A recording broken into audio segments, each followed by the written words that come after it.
Ugh. That's just too creepy, I can't even. In the bedroom, witnessing Barry and a familiar-faced woman getting intimate, I felt nauseous. Although I wanted to look away immediately, this was a golden opportunity to capture evidence of infidelity. With my hand over my mouth, I pulled out my smartphone from my pocket and began taking pictures of the two of them in the midst of their affair. They seemed completely unaware of me, holding the smartphone camera through the gap in the door, probably because they were so engrossed in each other. Lauren. Barry. Their voices echoed in my ears as if they were breathing together, and my fever-induced head shook as if I were giddy. I had been suspecting something was off with Barry recently, and it turns out I was right. Suppressing the rage bubbling up from within, I continued to take photos while battling the fever. Lauren, I love you. I love you too, Barry. Hearing their declarations of love for each other, my desire for revenge flared up. My name is Naomi Day. I'm 35 years old and work as a staff at a cafe in front of the station. Working at a cafe has been my dream since I was young, and I've been working at the same place since my university days as a part-timer. When I entered the workforce, the manager asked me, "Would you like to continue working for us?" I was invited to work at the store where I have been working since I was a part-timer. The workplace environment is great, with someone always willing to cover for me whenever I need a day off. I have a 5-year-old daughter named Emma, and I work reduced hours to take care of her, but everyone around me is very understanding.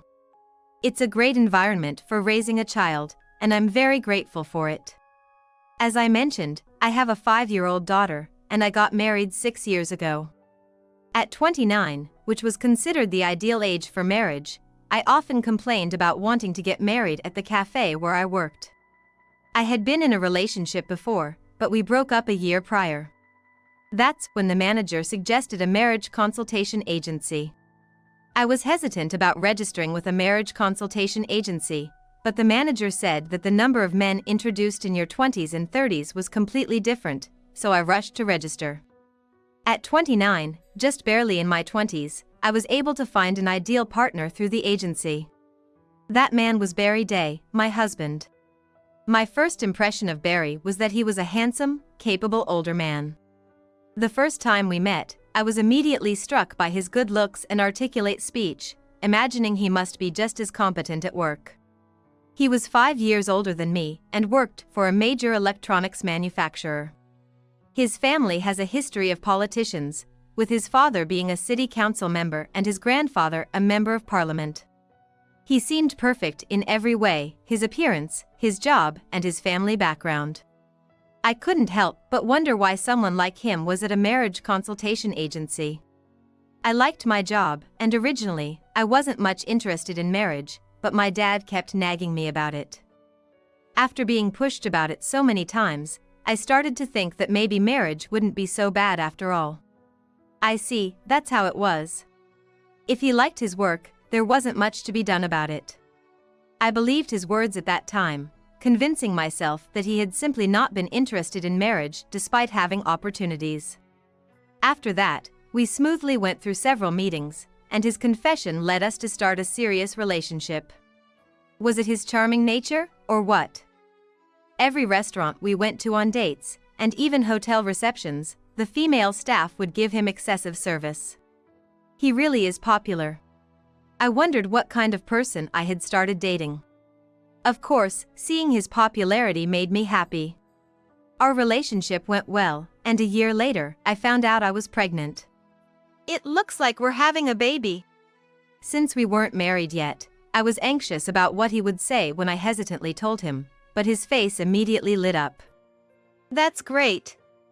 Naomi, let's get married. I had been longing to hear those words for the past year. Desiring to get married, I felt that having a child was a chance given by God. When he came to greet my family, he charmed them with his innate people skills, and my parents quickly took a liking to him. My relief was short-lived, however, as it was then my turn to visit Barry's family home. Walking through the gates of the big mansion and greeting my future in-laws for the first time, I was so nervous that my back was drenched in sweat. My mother-in-law was the epitome of a modest 80s wife, and my father-in-law, as I expected, had a stern impression. However, they never showed me any displeasure and were happy about us having a child and getting married. Naomi, we're counting on you from here on out. I am looking forward to spending the rest of my life with you. Thus, we happily got married. After our child was born, I took maternity leave and returned to work at the daycare a year later. Currently, I'm working reduced hours, but as I mentioned initially, my workplace is very understanding, so I can work comfortably despite the reduced hours. Barry is busy with work every day, often not returning home until after 10 p.m. due to work commitments. I was exhausted from juggling work, childcare, and household chores alone every day, but seeing our daughter Emma, who closely resembles Barry and is very cute, and having Barry, who works hard for our family, gave me the strength to keep going despite the tiredness. An event occurred that triggered the breakdown of my very ordinary and happy life. It was 3 months ago, in April. Amid a flurry of cherry blossoms, I met a certain person at my daughter's daycare. My child is starting here today. I have a lot of worries, please take care of us. The young mom who came up to me, flustered and looking around, had a daughter about Emma's age. She seemed to be in her late 20s. Probably, she had her daughter in her early 20s. She looked cute, with big, round eyes. Almost like a TV announcer. I'm a single mom, and until now, my family has been looking after Sarah, but it's become difficult to continue that way. Sarah must be her daughter's name. Emma immediately waved at Sarah, who was clinging to her mother's leg, inviting her to play together. Sarah seemed to think she could get along with Emma, nodding slightly, and the two of them walked side by side towards the playground equipment. Oh, thank you so much. Though it was Emma who had invited Sarah, Lauren watched the small backs of the two with gratitude, happy that her daughter had made a friend. If there's anything I can do, please let me know. I hope we can be good mom friends from now on. Lauren, still a young mom, saying nice words to me, obviously older, showing her politeness. I wasn't one to make mom friends at the daycare, but I thought maybe I could get along with Lauren. I wasn't one to make mom friends at the daycare, but I thought maybe I could get along with Lauren. From that day on, every time I went to pick up Emma from daycare, I had a conversation with Lauren, who would pick up Sarah at the same time of day. One day, Emma wanted to invite Sarah to our house, so I invited Sarah and Lauren to our home. Wow, what a lovely home! Lauren looked around the house with sparkling eyes. Having enough funds to build a detached house right after getting married, our home was built 5 years ago. We live near Barry's family home, and the family is known in this area as a political family, so I thought Lauren might mention it, but she didn't say anything. Well, it wouldn't be surprising if she wasn't interested in politics. Lauren blushed as she admired the spacious living room, the open ceiling of the atrium, and the spiral staircase. I'm embarrassed to say, but I live in an old flat, so I've always dreamed of a beautiful detached house like this. Being a single mother, I imagined she must lead a life full of struggles. I worried that our large home might seem like a show-off to her, but it seems my worries were unfounded. I'm so happy to be invited to such a wonderful house. True to her sociable nature, she smiled brightly and bowed to me. Emma and Sarah were frolicking in the playroom. I served tea to Lauren, and we had a lively conversation about our pasts. Sarah's father was a high school classmate of Lauren, but when Lauren got pregnant, he said he wanted to have more fun and ran away. It sounded like a typical end for young couples, but it must have been tough for Lauren, the person involved. Raising Sarah alone is nothing short of admirable. As we were getting carried away with our stories, the door opened, and I knew Barry had come home. Looking at the clock, it was just past 6 p.m. Hey, welcome home. You're early today. It's a no-overtime day. It's strange coming home at this hour, but it's nice to be able to come back at this time.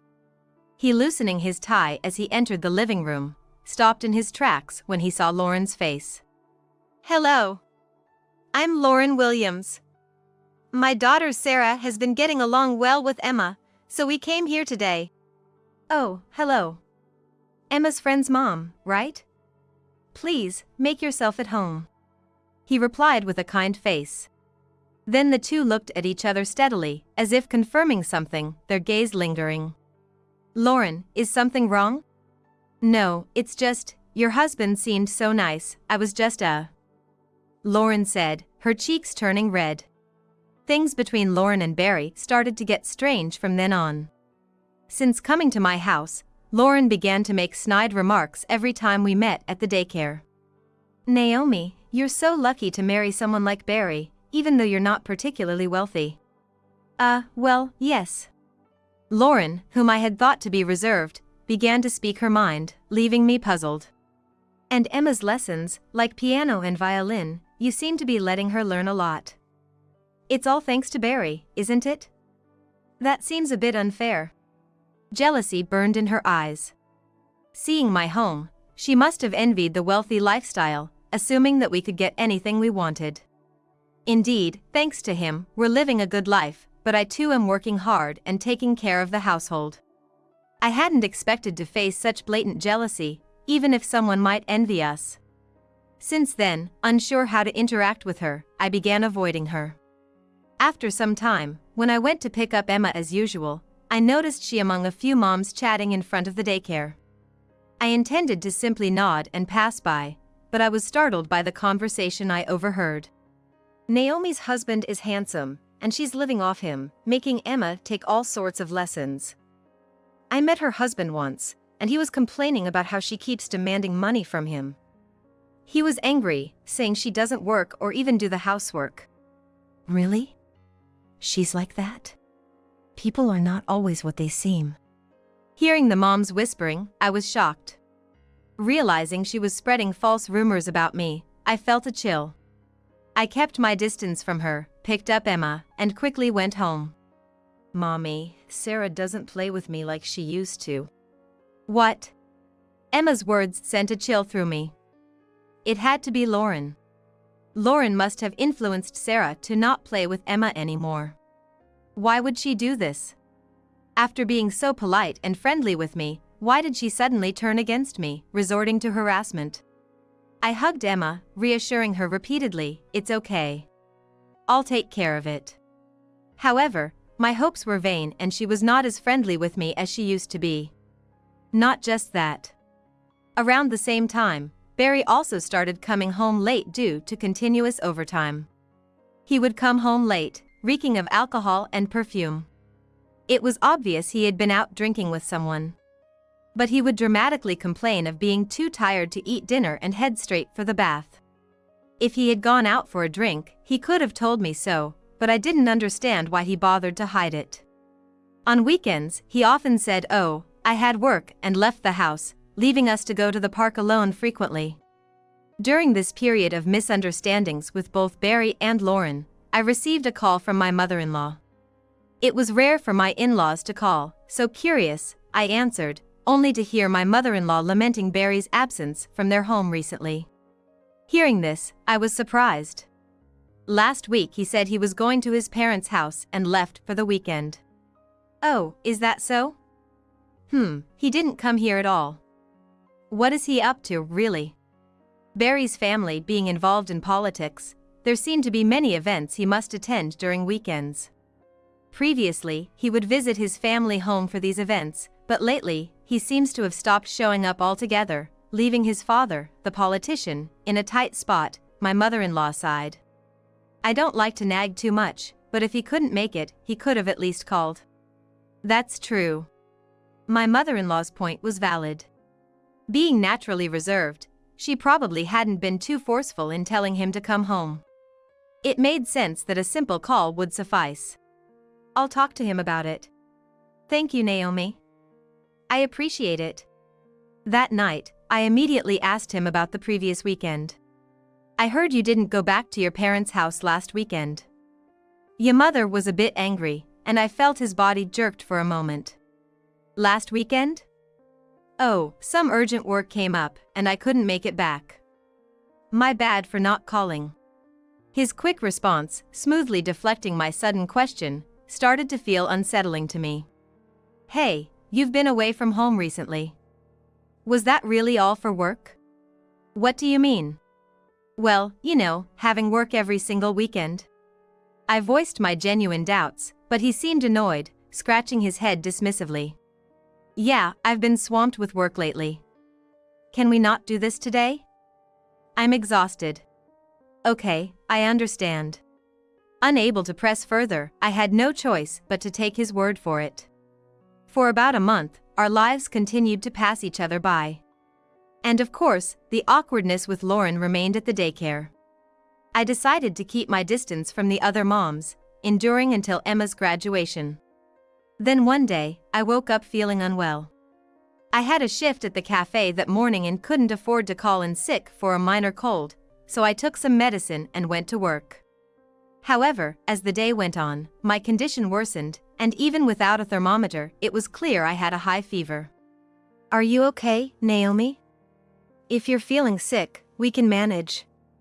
Please go home and get rest. My colleague noticed my discomfort and kindly offered help. Yeah, thank you. Overwhelmed by the illness, I accepted their offer. After informing the manager, I took the train home. Upon opening the front door, I was startled to see unfamiliar high-heeled shoes. Whose shoes are these? I don't wear high heels like these. I would recognize my own shoes immediately. Next to the high heels, his shoes were also haphazardly placed. Why is he here? He's supposed to be at work today. I could feel my heart pounding faster and faster. I've seen these high heels somewhere before. No way. With my body aching from the high fever, I leaned against the wall for support as I entered the house. The living room was empty. If not there, then perhaps the bedroom? I made my way to the bedroom without making a sound.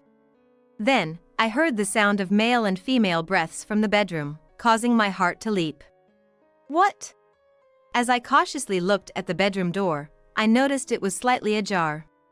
The light inside was on, and I could immediately tell Barry and an unfamiliar woman were inside. I peeked through the gap of the open door. There, shockingly, were Barry and Lauren, both naked on the bed, making indescribable noises as they were engaged in the act. That's just too creepy, I can't even. Witnessing Barry and a familiar-faced woman being intimate, I felt nauseous. Although I wanted to look away immediately, this was a golden opportunity to capture evidence of infidelity. With my hand over my mouth, I pulled out my smartphone from my pocket and began taking pictures of the two of them in the midst of their affair. They seemed completely unaware of me, holding the smartphone camera through the gap in the door, probably because they were so engrossed in each other. Lauren. Barry. The sounds of their breaths echoing like whispers in my ears made my fever-addled head spin dizzily. I had been suspecting something off about him recently, and it turns out, this was it. Controlling the anger rising from the pit of my stomach, I continued to record while battling the fever. Lauren, I love you. I love you too, Barry. Listening to their declarations of love, my desire for revenge ignited fiercely. After finishing the recording, I grabbed a change of clothes and my wallet, and quietly slipped out of the house without being noticed.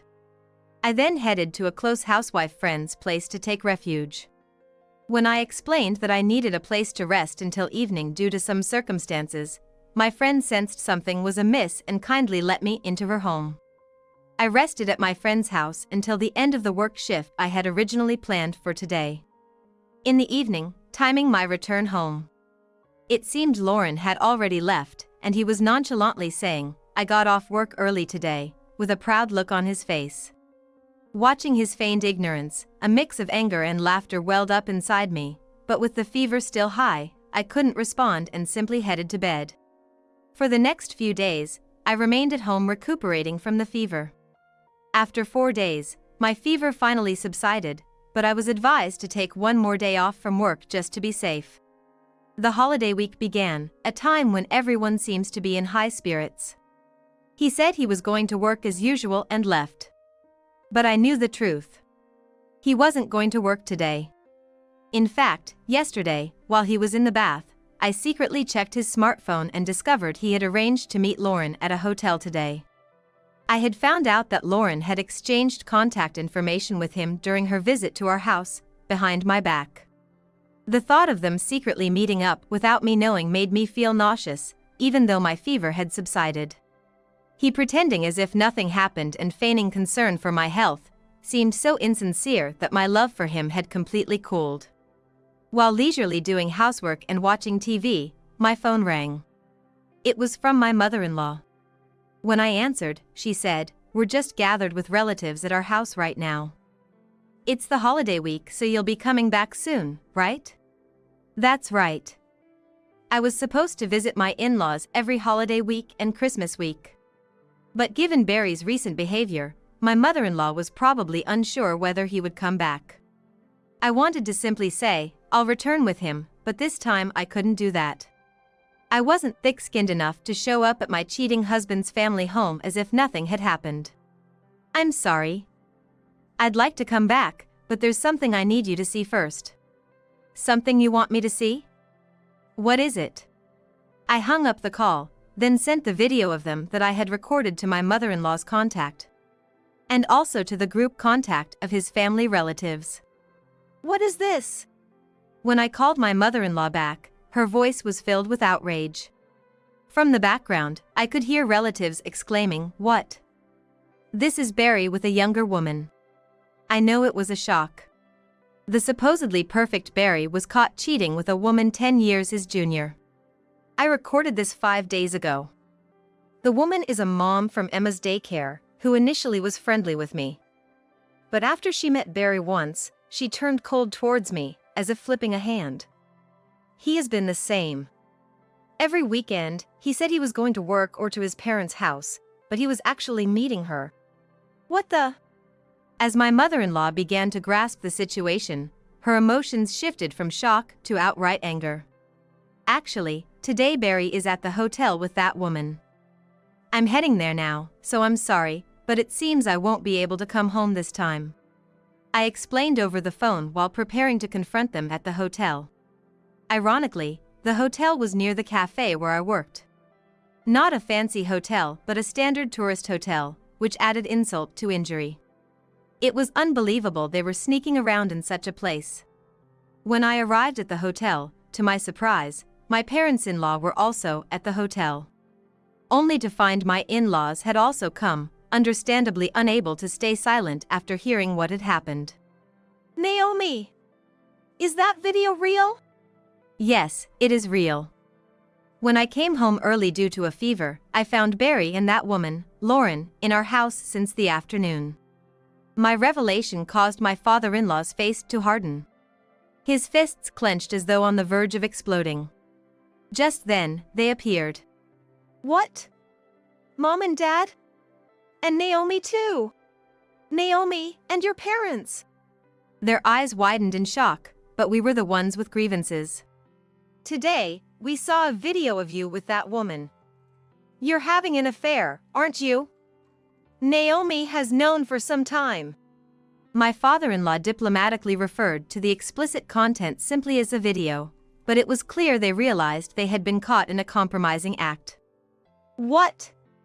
Naomi, how could you do this?" "Exactly. I always knew there was something off about you, but to stoop to such cowardly tactics." They united in blaming me. I never expected to find myself in a position where I was the one being blamed. "What?" I exclaimed, surprised at the absurdity of the situation. My in-laws looked on in disbelief, likely unable to comprehend how their son, whom they had always thought highly of, could deny the facts of his infidelity and instead blame his wife first. "Barry, what are you saying? You're the one who cheated. Why are you blaming Naomi?" "Exactly. Do you even realize what you've done? When we thought you were just busy with work, you were actually doing something as shameful as this. Everyone in the family has seen the video. Do you want to embarrass us?" The murmurs in the hotel lobby began to grow as more people started paying attention to our confrontation. My father-in-law, though a city councillor, seemed unrecognized for now. But he was clearly concerned about the surrounding eyes and demanded in a low voice, "Take us to your room." He, intimidated by the gravity of the situation, led us to the hotel room he had booked with Lauren. Once out of the public eye, my father-in-law couldn't contain his anger any longer and bellowed, "You're an idiot." His voice was so loud that I gasped in shock. "Do you think it's okay to hurt Naomi like this?" The father-in-law crammed in front of Barry's eyes.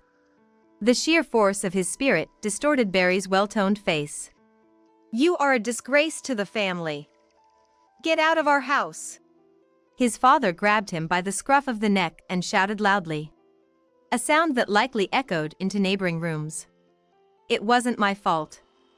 I was seduced by this woman. Plus, I never really wanted to marry. I only married Naomi because Dad insisted, and it just so happened that the timing worked out with her. What? What do you mean by that? Lauren exploded in anger upon hearing his attempt to discard her. I couldn't let his "it was just the timing" excuse go either. Think about it. Someone like me, who's married with children and has built a new house, living happily ever after, Lauren came to destroy that. If she hadn't come on to me, none of this would have happened. Barry gasped, trying to defend himself. What? You were all in too? Sure, I was the one who made the first move, but you were the one who went along with it. Lauren countered, and soon they were embroiled in a lover's quarrel. Dizzy from the absurdity of the spectacle unfolding before me, I pushed past Barry's parents to confront the two of them directly. Listening to you both, it's clear how insincere you are. Betraying me and then loving each other behind my back, and you have the nerve to argue about it? It's disgraceful, especially since you both have children. If you want to fight, do it outside. I want nothing more to do with either of you. And Barry, to think you never loved me from the start. Well, that makes things simple. Fill out this divorce paper and submit it. Of course, I'll be taking a substantial amount in alimony from both of you. Goodbye.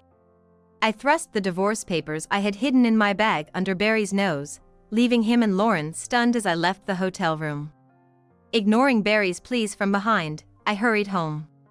By the time I got back, it was nearly time to pick Emma up from daycare. Mommy! Emma ran towards me as she spotted me. Behind her, Lauren's daughter, Sarah, was happily playing with other friends. Sorry I'm late, Emma. It's okay, Mommy. I'm glad you're here. I don't like Sarah. She's mean. She glanced briefly at Sarah before hugging me. It seemed she had grown weary of Sarah, who had been influenced by Lauren. Although Sarah might not realize the impact of her actions, I hoped she would find new friends. When he returned home from the hotel, his face was swollen and red. Having received a severe lecture, likely from Lauren or his father. It was terrible. After that, I was dragged to my parents' house, humiliated in front of relatives. Dad disowned me, making me apologize in front of everyone. It was a disaster. Watching Barry sulk, I knew divorcing him was the right decision. I don't care about that. Just give me the divorce papers. Finally realizing I wouldn't change my mind, Barry reluctantly handed over the papers. The next day, I submitted the divorce papers to the office, officially ending our relationship. I couldn't love Barry again after he slept with Lauren. I later found out from Barry's father what happened to him. Barry lost his job for skipping work to meet Lauren. And she lost her job for the same reason, and the two had to go on the road. She went back to her parents' house and had a falling out with him. Sarah would likely leave daycare for one closer to Lauren's parental home. Hearing this, I was relieved for Emma's sake. Now, Barry, who has been fired from his job and disowned by a political family, has plummeted from the elite path to the bottom of the ladder. The compensation I claimed was not paid by my father, and I ended up shouldering the debt himself. It's truly a case of reaping what one sows. Having committed infidelity without considering my own position, I hope Barry reflects thoroughly in his personal hell. I now live with Emma in a two-person household. While it's unfortunate for Emma to be without her father, she seems to prefer seeing me cleanly break up with Barry and sort out my feelings rather than witnessing my hurt expression. She didn't say she felt lonely without her dad. Barry, who used to lie about working even on holidays to meet with Lauren, had no time to spend with Emma. I believe Emma saw through Barry's true nature. From now on, Emma and I will live happily as parent and child, just the two of us.